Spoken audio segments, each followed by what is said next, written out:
Добре дошли в Вкусове без граници с мен Петя Карабойчева. Тук ще провокирам сетивата ви отвъд границата на видимото и очакваното. Ще видите начини за приготвяне на вкусна храна с минимално похабяване на продуктите. За всички полезни неща, които съм научила през годините и какво е да готвите от сърце. Рецепти, които да приготвите сами вкъщи, независимо дали готвенето е вашата сила.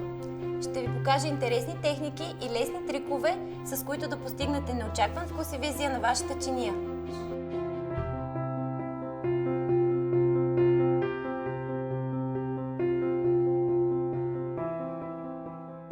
Днес сме на гости в кулинарно училище Меню и съм решила да ви покажа рецепти, които са много вкусни. Всъщност може да приготвите вкъщи съвсем лесно.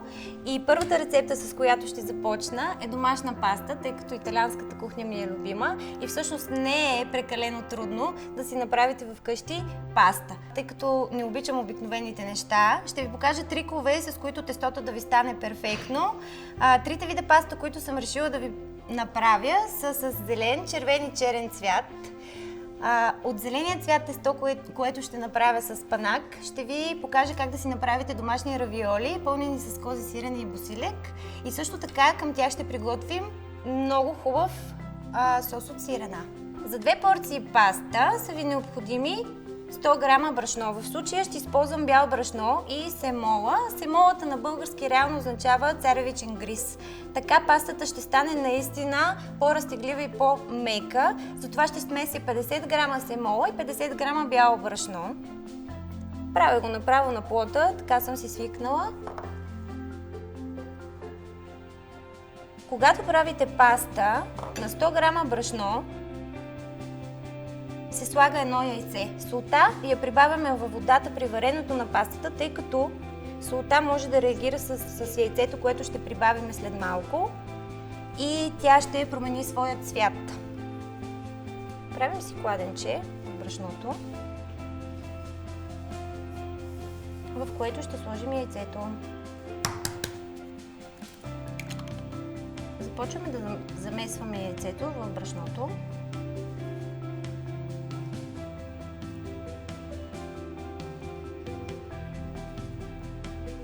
Перфектното тесто трябва да го усетите. Тестото за паста не трябва да втасва, както е общоприето в българските рецепти за тесто. То трябва да си почива, тъй като в случая нямаме надухватели. То просто трябва за 30 минути след като е замесено да си почива.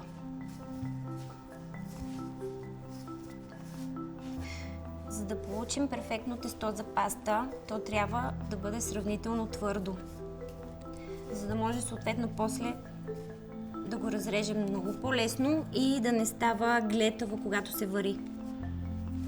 Това ви е основата на всяко едно тесто за паста. 100 грама брашно с едно яйце и би трябвало да се получи. Сега ще ви покажа как да си направите зелено тесто. Идеята е абсолютно същата. Към 100 грама брашно и едно яйце добавяме паста от пасиран пресен спанак. За да сте сигурни, че ще ви стане на пюре и ще може лесно да го добавите към тестото, може да добавите малко водичка. Една шепа спанак е достатъчна за една топка тесто. И пасираме.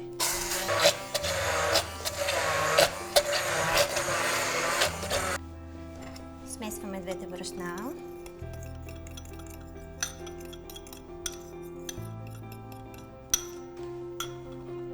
Добавяме течните съставки. В случая добавям спанакът и объркаме в брашното. Сега идва ред на яйцето.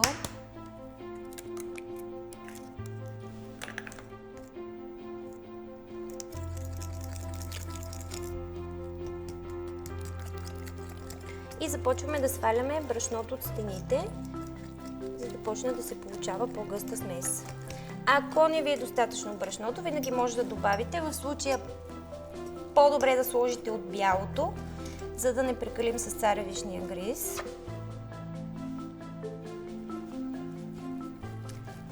Тук консистенцията зависи и от големината на яйцата ви. В случая аз използвам размер М.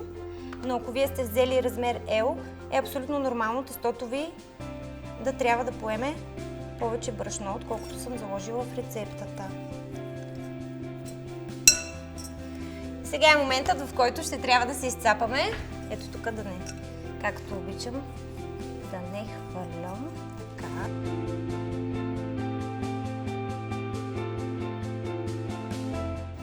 Това е цветът, към който се стремим. Той ще се запази, когато варим пастата. За да постигнем червения цвят на второто ни тесто за паста, ще използвам цвекло. Предварително измити. Всяко едно ще го увия в фолио, за да се изпече по-бързо. Посяваме цвеклото с малко зехтин. Това ще му помогне да се сготви по-лесно.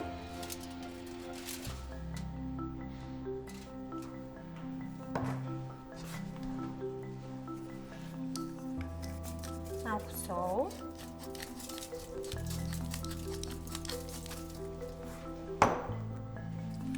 И черен пипер.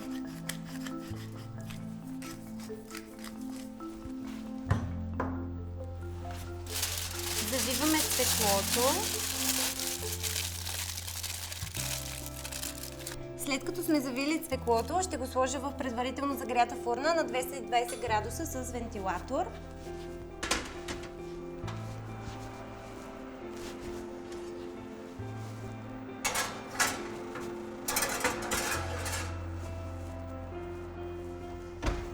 И го оставяме да се пече. Цвеклото е готово, след като сме го пекли около 40-50 минути. Ето може да видите, съвсем лесно може да го обелим.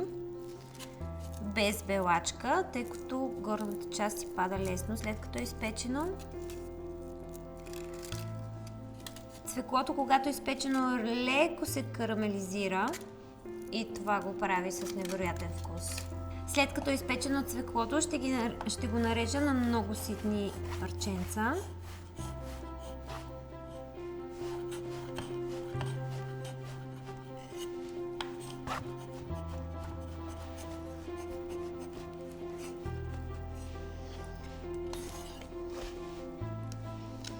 Повтаряме действията с цвеклото, както с тестото за спадака. Трябва да пасираме цвеклото, за да стане на пюре, за да може да го добавим към тестото и да стане еднородна смес.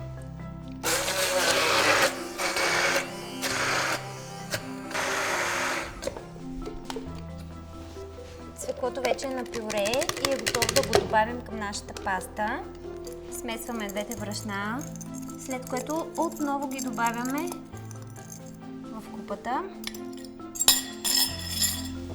Едно яйце и сместа от цвеклото, която приготвихме, за да добием желаният червен цвят.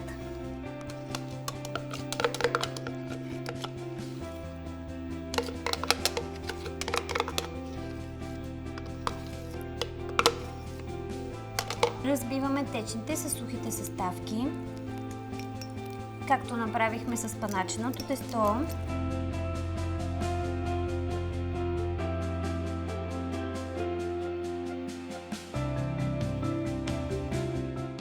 Нещото, на което искам да наблягам, е това, че не използваме изкуствени оцветители.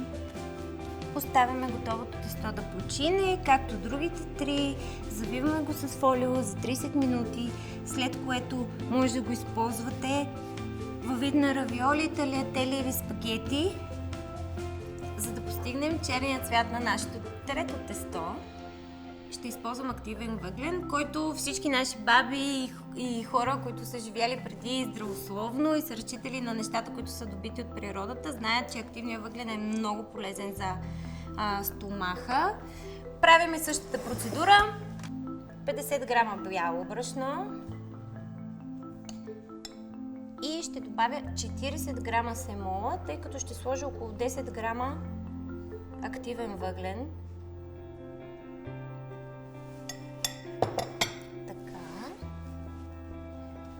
Всипваме, замесваме отново с едно яйце.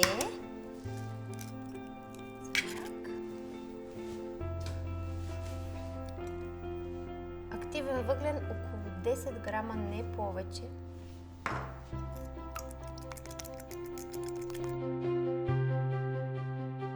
Активният въглен все по-често се използва в замесването на теста. Сигурно много от вас са се сблъсквали с питки за бургер, които са черни.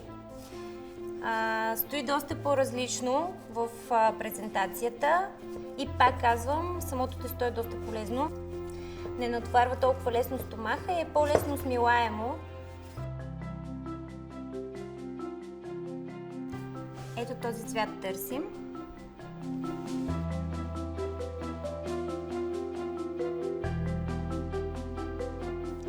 От зеленото тесто ще направим равиоли. За целта трябва да го разтелем. Колкото по-тънко стане тестото, толкова по-добра ще бъде пастата.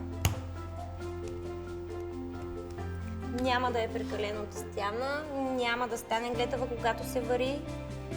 Все пак гоним резултат, който да бъде алденте.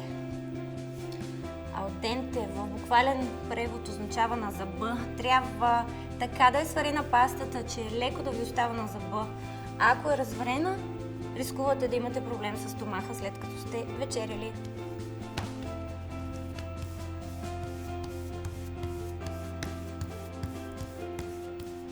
Взимате една точилка и с всички сили започвате да разцилате тестото. Естествено са създадени машини за паста, но аз лично не ги предпочитам, тъй като много често се случва тестото да се набере, трябва да се почне от начало, съответно времето разваля резултата и честно казано предпочитам да ми мине през ръцете, за да съм сигурна, че е с точната дебелина. Ако забелязвате, тестото е достатъчно разтегливо, в момента в който се опитвам да му предам друга форма, то се връща, което е супер. Значи сме се справили перфектно.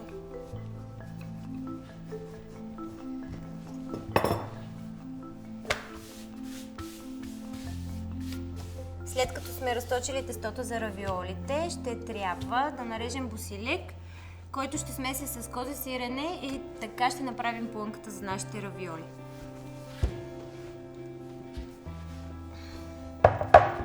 Моята любима дъска. Взимаме листа босилек. Сега ще ви покажа как да ги нарежете най-лесно. След като сме събрали листата, ги навиваме и пристъпваме към рязането. Тази дръжка не трябва.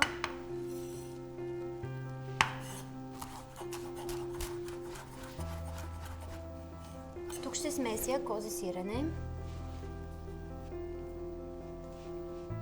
и босилекът. Добавя малко сол.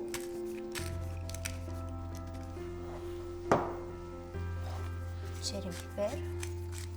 Капчица зехтин, за да мога да направя сместа малко по-еднородна и по-гладка.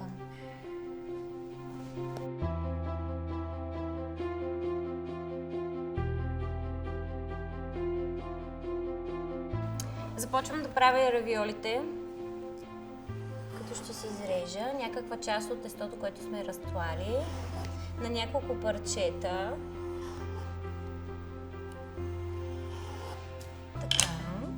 Хубаво е равиолите да имат достатъчно пълнеж, защото той така или иначе ще се стопи при топлинната обработка.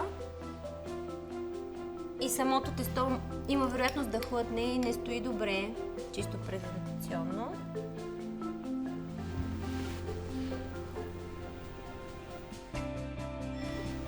Взимаме си едната страница от тестото, за да може да я използваме, за да затворим нашите равиоли.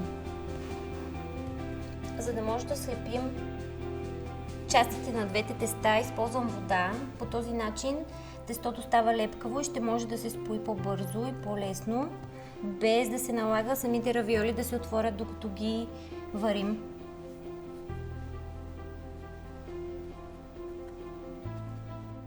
Затваряме добре тестото от всички страни.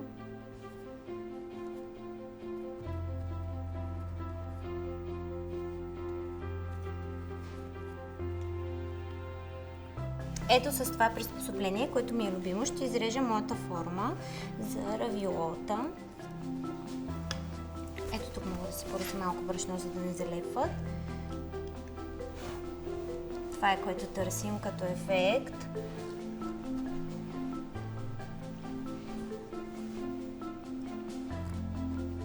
Ако нямате такова приспособление вкъщи, може преспокойно да си изрежете равиолите с чаша или с нож за пица. Съответно може да ги направите квадратни, както по принцип са си стандартно.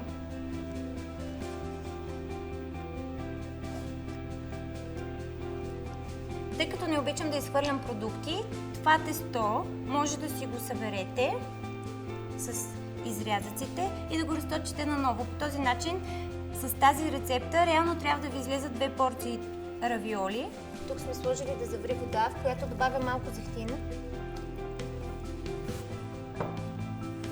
И дойде ред на солта.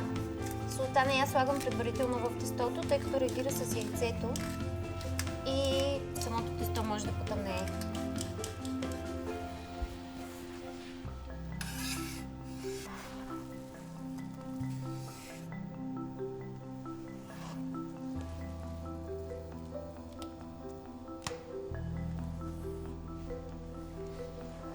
Ще разберете кога са готови равиолите, когато започне да изплуват на повърхността на водата. Между 3 и 4 минути е окей да варите пастата.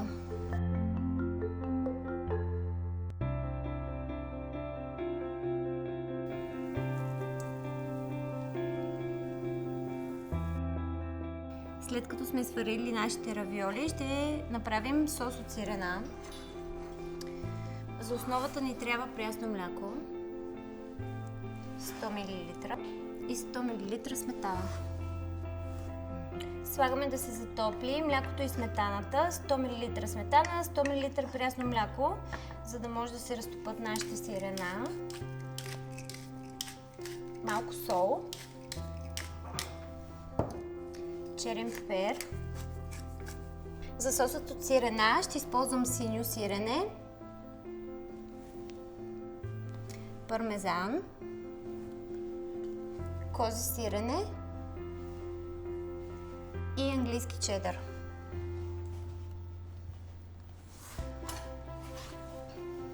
Нарязвам някаква ситна част от всички сирена, за да е по-лесно да се разтопят в млякото и сметаната.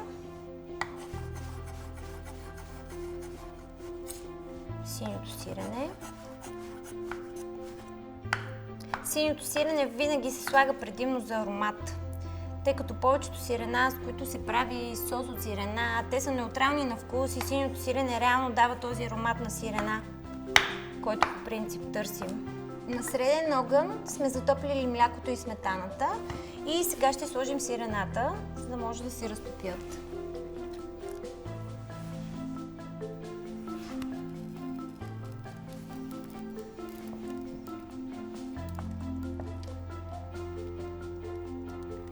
Бъркаме на бавен огън, докато сосът стане леко гъст. Имайте предвид, че в момента, в който сосът изстине, той ще се сгъсти двойно повече и няма да е окей за вашата презентация и за сервиране на перфектен вид на вашето ястие. Затова е хубаво сосът да се сервира топъл и да не са прекалено много сирената. Започна да мирише на сирена. Много обичам сирена. Има изключително много разновидности и винаги ми е интересно да опитвам нови вкусове на сирена.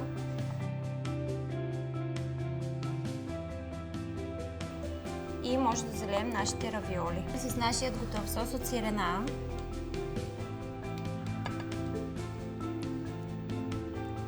ще нарежа малко пресни орехи, с които ще поръсим нашата паста. Една шепа орехи е напълно достатъчна. Не искам да са прекалено ситни, затова не ги минавам през чопър или блендер. Искам да бъдат по-едри, за да се усеща крънч и вкуса, който ще придадат на нашата паста и към соса.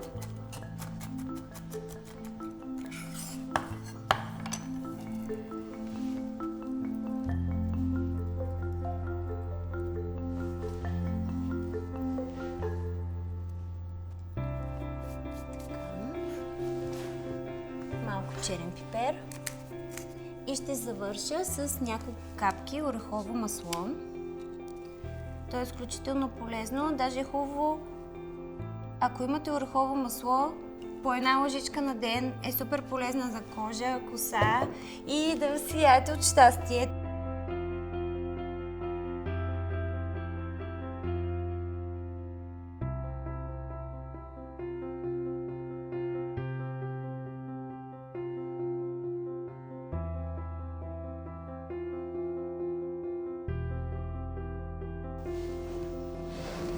Това са моите спаначени равиоли с сос от сирена.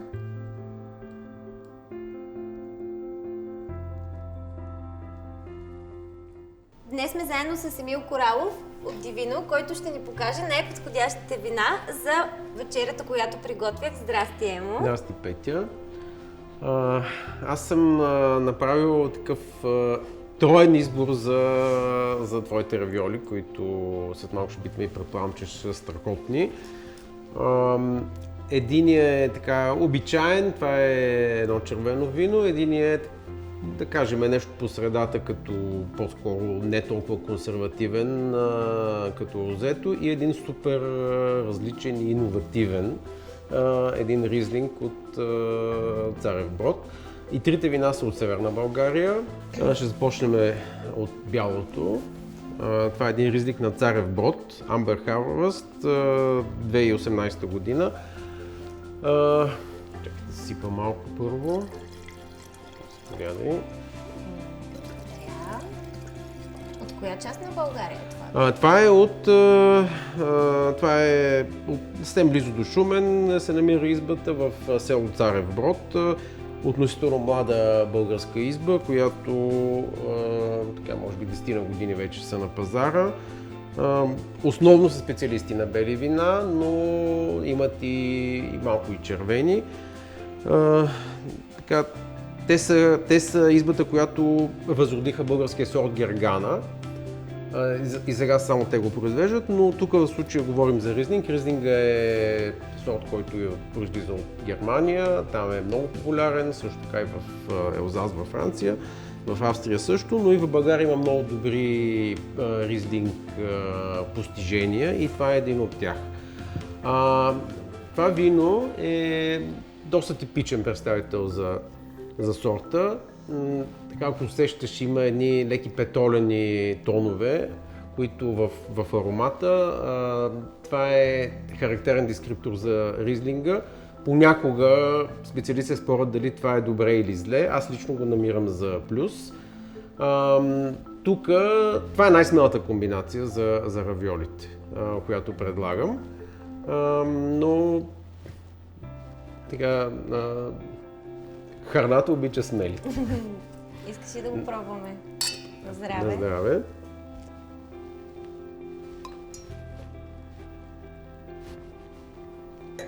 Пивко е. Даже някак се едно се усеща аромат и дъх на бъчвата, в която държа. Той е много малка част от количеството минало през бъчва, но усеща се аромат на дюла, усеща се има такъв едни восъчни тонове, много приятни. Киселините са много добре държат виното. То между другото е относително старо, то е 2018 година и виж как хубаво и колко свежо стои. Нека сега да пробваме второто вино. Това е едно розе пак от Северна България, от района на Силистра. Това също е един много млад проект от двама младежи, които са, може би нямат 30 години. Братя, които решиха да са си оставили предишните професии и в момента започнаха да правят вино и много добре се справят. Това е тяхното розе, сребърна от 2019 година, Каберне Совиньон и гъмза. Каберне Совиньон е много известен френски сорт, надали има някой, който не го знае. Гъмзата е типично български. Да. Ето да го пробваш и него. Ми е интересно какво мислиш да ми кажеш и дали ти харесва.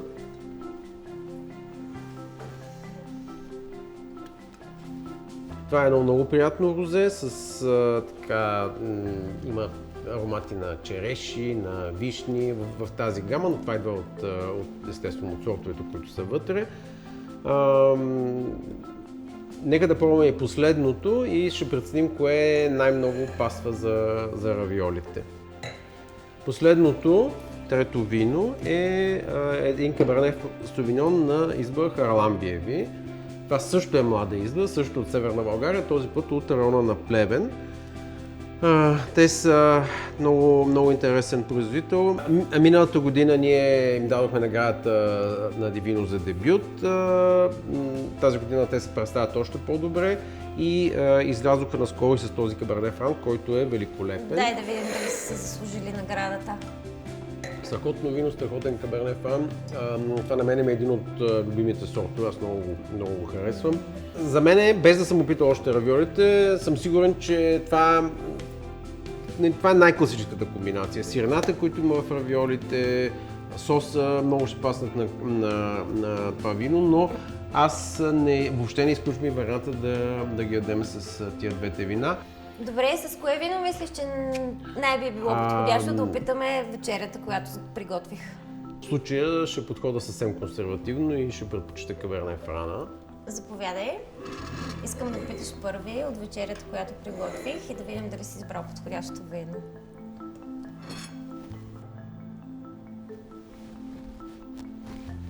Страхотно е равиолото, чакай сега да видим и виното.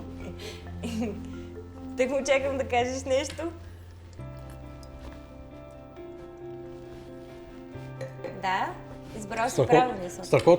Страхотно го допълва. Просто тези сирена, които са вътре, изключително много добре се пасват с ароматите и съобще с структурата на виното. Благодаря ти, Емо, за страхотните сортове вина, които си избрал, за да допълнят моята вечеря. С вас ще се видим съвсем скоро, когато ще приготвим нови, вкусни и интригуващи рецепти. Чао!